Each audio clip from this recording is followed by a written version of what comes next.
तांत्रिक ने आंखें खोली तो उनमें साफ गुस्सा दिखाई दे रहा था। उसकी आंखें लाल हो गई थीं। उसने अपने सामने खड़े भूत प्रेतों को देखकर कहा, उन्होंने राजकुमारी को बेहोश कर दिया है। वो लोग राजकुमारी को यहां से ले जाएंगे और मेरी बलि अधूरी रह जाएगी। भाटक राक्षस को भी उन्होंने घायल कर दिया है। जाओ, जाकर उन लोगों को खत्म कर दो। वह सारे प्रेत तांत्रिक की बात मानकर वहां से चले गए। वहीं सम्राट और देवेंद्र सोच रहे थे कि राजकुमारी को यहां से कैसे बचाकर लेकर जाया जाए। तभी देवेंद्र ने महसूस किया कि उसके थैले में रखा हुआ हीरा हिल रहा है। देवेंद्र ने उस हीरे को निकालकर हथेली पर रखा तो वह चमक रहा था। देवेंद्र ने सम्राट से कहा, तांत्रिक को पता चल गया है, वह अपनी सेना हमें खत्म करने के लिए भेज रहा है। यह सुनकर सम्राट की आंखें हैरानी से फैल गईं। वह बोला, सेना मतलब? देवेंद्र ने कहा, भूत, प्रेत, आत्मा, जो भी उसने वश में किया हुआ है वह उसे भेज रहा है। सम्राट बोला, देवेंद्र, जिंदा लोगों से तो लड़ सकते हैं, मरे हुए लोगों से कैसे लड़ेंगे? देवेंद्र के खुद के चेहरे पर पसीने आए हुए थे। खुद को भी बचाना, अपनी बहन को भी बचाना और साथ ही राजकुमारी को भी बचाना, उसके लिए यह एक मुश्किल काम था। लेकिन फिर भी वह हिम्मत नहीं हार रहा था। देवेंद्र ने अखंड को देखा और बोला, सिकंदर के पुत्र अखंड, आप मेरी बहन को लेकर यहां से चले जाइए। देवेंद्र ने फिर विराज से कहा, विराज, तुम भी सम्राट को लेकर चले जाओ, मैं अकेला ही काफी हूं, जाओ यहां से। सम्राट बोला, देवेंद्र, दिमाग तो खराब नहीं हो गया? कुछ भी बोले जा रहे हो, मैं तुम्हें छोड़कर कहीं नहीं जाऊंगा। तुम अकेले होकर भूत प्रेत का सामना कर सकते हो तो मैं क्यों नहीं कर सकता? मैं भी यहीं रहूंगा। देवेंद्र बोला, समझने की कोशिश करो, यहां से चले जाओ। सम्राट ने में गर्दन हिलाई और अपनी तलवार निकाल ली और बोला, किस ओर से आएंगे वह लोग? विराज बोला, लोग नहीं, मरे हुए लोग। सम्राट ने अपनी घबराहट को नियंत्रित करते हुए कहा, हाँ, वही मरे हुए लोग। देवेंद्र उस हीरे को देख रहा था। उसने आंखें बंद की और कुछ मंत्रों का उच्चारण किया और जैसे जैसे वह मंत्रों का उच्चारण कर रहा था वैसे वैसे ही राजकुमारी को होश आ रहा था। देवेंद्र ने राजकुमारी को देखा तो एक एक करके सब होश में आ गईं। देवेंद्र ने तेजी से कहा, जितनी जल्दी हो सके चलो यहां से। वह सारी राजकुमारियां पहले तो हैरान हुईं, लेकिन उसके बाद एक एक करके जंगल की ओर भागीं। थोड़ी ही देर बाद वह सब किसी न किसी पेड़ के पीछे छुपी हुई थीं और तभी वहां कुछ घुड़सवार आए जिनका चेहरा दिखाई नहीं दे रहा था। देवेंद्र ने हीरा अपने हाथ में पकड़ा हुआ था। वह अच्छे से जानता था कि एक यही हीरा है जो उन सबको सही सलामत यहां से निकाल कर ले जाएगा। अगर यह हीरा उसके हाथ से छूट गया तो वह कभी इस जगह से निकल नहीं पाएंगे। वह भूत प्रेत देवेंद्र, राजकुमारी और सम्राट को ढूंढ रहे थे, लेकिन उन्हें कुछ दिखाई नहीं दे रहा था। वैसे भी दिन के समय उनकी शक्तियां काम नहीं करती थीं। उन्होंने अपना घोड़ा घुमा दिया और वापस चले गए। उनके जाते ही देवेंद्र ने सबसे कहा, रुकना नहीं है, जितनी जल्दी हो सके इस जंगल को पार करो। रात होने से पहले हमें यहां से निकलना होगा और अगर हम यहां से नहीं निकल पाए तो कोई जिंदा नहीं बचेगा। कहते हुए देवेंद्र ने सबको चलने का इशारा किया और सब तेज चलने लगे। लेकिन कुछ राजकुमारियां बहुत नाजुक थीं, उनसे चला नहीं जा रहा था। देवेंद्र ने उन राजकुमारियों को देखकर कहा, तुम्हारी जान तुम्हारे हाथ में है, अगर जिंदा रहना चाहती हो तो यहां से चलो। मैं जानता हूं तुम लोग चल नहीं पा रही, फिर भी तुम्हें हिम्मत से तो काम लेना पड़ेगा। राजकुमारियों ने हां में गर्दन हिलाई और उस लंबे से जंगल को नापने के लिए तैयार हो गई और आखिरकार उन्होंने जैसे तैसे उस पूरे जंगल को पार कर दिया। सारी राजकुमारियां शाम होने से पहले उस जंगल से बाहर आ गईं, लेकिन तब तक सब थक हार कर इधर उधर लुढ़क रही थीं। तभी सामने से रणविजय अपनी सेना लेकर आ गया था। रणविजय को वहां देखकर पहले तो तीनों हैरान हुए, लेकिन अगले ही पल उन्हें लगा कि कहीं न कहीं रणविजय का सेना लेकर आना भी उनके लिए अच्छा ही है। देवेंद्र ने रणविजय को देखा तो रणविजय अपने घोड़े से उतरकर आगे आया। उसने न तो सम्राट से बात की, न ही विराज से और न ही अखंड और आनंदी को देखा। वह सीधा देवेंद्र के पास गया और बोला, मैं विजयगढ़ का राजकुमार रणविजय हूँ। देवेंद्र ने कहा, परिचय देने का समय नहीं है। आप सेना लेकर आ गए हैं तो इन राजकुमारियों को इनके राज्य तक पहुंचा दीजिए, आपका उपकार होगा।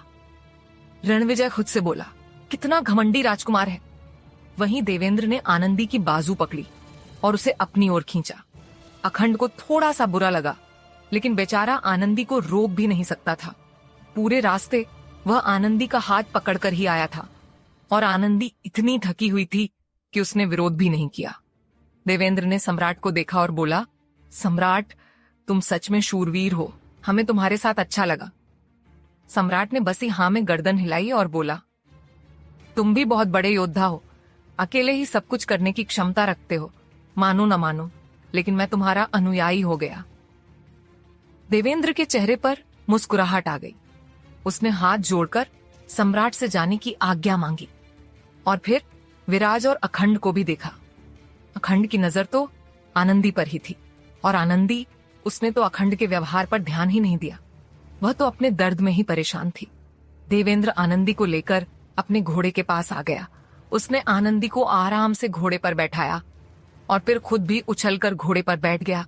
उसने एक बार पलटकर सम्राट को देखा। सम्राट ने हाथ उठाकर उसे विदा कर दिया। देवेंद्र ने अपना घोड़ा दौड़ा दिया। आनंदी बोली, देवयानी जी, उन्हें तो पता ही नहीं चला कि आप देवेंद्र नहीं देवयानी हैं। देवयानी अपना घोड़ा दौड़ाते हुए बोली, अच्छा है ना, उन्हें कुछ पता नहीं चला, वरना बेकार पूरे नगर में बात फैल जाएगी। पिताश्री को तो पता भी नहीं कि हम तुम्हें ढूंढते हुए यहाँ तक आ गए। आनंदी ने एक बार पीछे पलटकर देखने की कोशिश की तो देवयानी बोली, ज्यादा अखंड के साथ मित्रता मत निभाओ, हमें वह ठीक नहीं लगा। ये सुनकर आनंदी बोली, नहीं जीजी, ऐसी बात नहीं है, अखंड अच्छे हैं, उन्होंने पूरे रास्ते हमें संभाला। देवयानी बोली, ज्यादा बातें मत बनाओ, चुपचाप बैठी रहो, भीग नहीं हो तुम। वहीं दूसरी तरफ सम्राट ने रणविजय को देखा और बोला, अब राजकुमारी को उनके राज्य तक पहुंचाना तुम्हारी जिम्मेदारी है। कहकर वह अपने घोड़े पर बैठ गया। सम्राट, विराज और अखंड भी अपने अपने घोड़े पर बैठकर निकल गए। गुरुकुल में सम्राट अपने बिस्तर पर लेटा हुआ था। आंखें बंद करता है तो उसे देवेंद्र दिखाई देता। फिर उसने अपने पास लेटे अखंड को देखा, जो पहले ही आनंदी के ख्यालों में था। सम्राट बोला, देवेंद्र काफी शूरवीर योद्धा है, उसे डर नहीं लगता। अखंड बोला, आनंदी कितनी खूबसूरत है ना, उसकी आंखें एकदम हिरण जैसी हैं और उसके वस्त्र में से बहुत प्यारी खुशबू आती है। उसके हाथों में 17 चूड़ियां थीं। सम्राट अखंड को ही देख रहा था। अगले ही पल उसने अखंड के सीने पर एक मारकर बोला, अखंड, होश में आ, वह राजकुमारी है और तू सेनापति सिकंदर का बेटा। ज्यादा ख्वाब मत सजा, मैं तो बस देवेंद्र की तारीफ कर रहा था। और तभी घोषणा हुई, आचार्य सबको गुरुकुल के मैदान में बुला रहे हैं। सब उठकर मैदान में चले गए। आचार्य ने सम्राट को देखकर कहा, तो तुमने राजकुमारी को बचा लिया। सम्राट कुछ बोलता उससे पहले ही रणविजय ने कहा, नहीं आचार्य, राजकुमारी को मैंने बचाया है।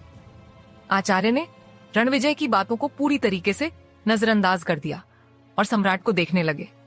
सम्राट बोला, आचार्य, मैंने राजकुमारी को नहीं बचाया, बल्कि सूर्यगढ़ के राजकुमार देवेंद्र ने बचाया है। यह सुनकर आचार्य ने कहा, कौन देवेंद्र? सम्राट ने कहा, सूर्यगढ़ का राजकुमार। आचार्य बोले, सूर्यगढ़ में तो कोई राजकुमार ही नहीं है, वहां तो 2 राजकुमारियां हैं, एक आनंदी और एक देवयानी। यह सुनकर सम्राट विराज को देखने लगा, विराज अखंड को और अखंड सम्राट को।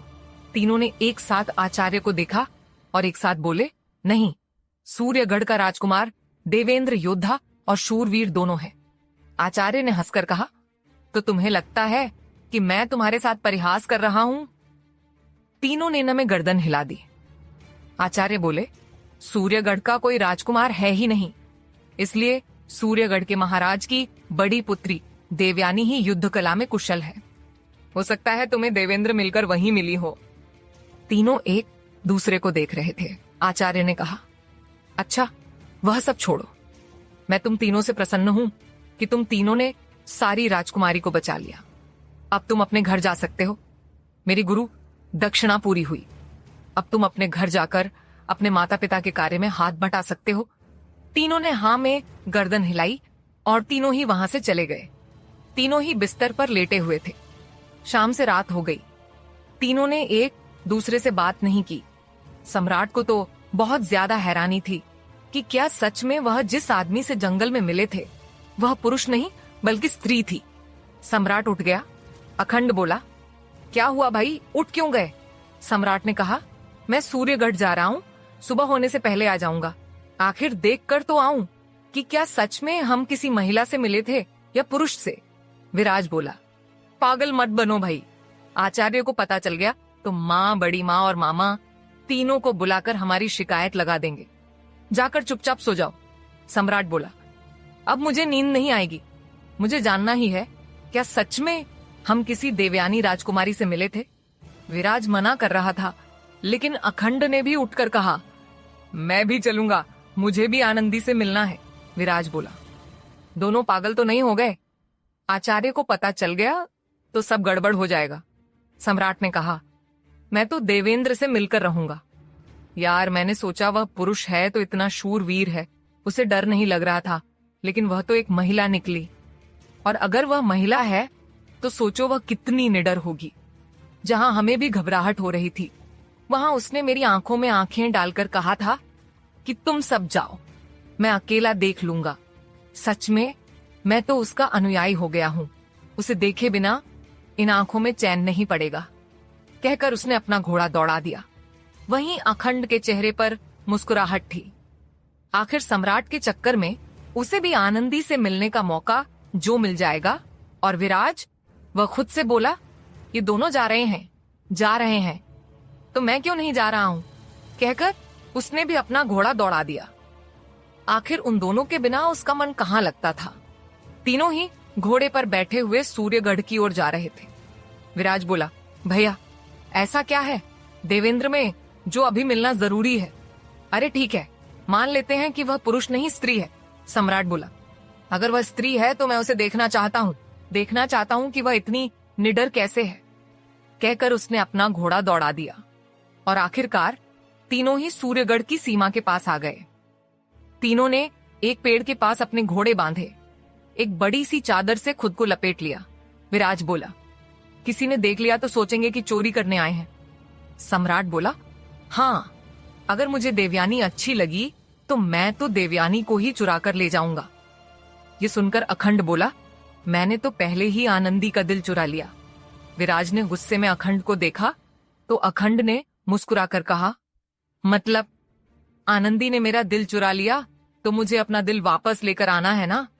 कहकर वह सम्राट के पीछे पीछे चला गया। विराज को तो बहुत अजीब लग रहा था। वह सोच रहा था, क्या ऐसे किसी के राजमहल में घुसना ठीक है?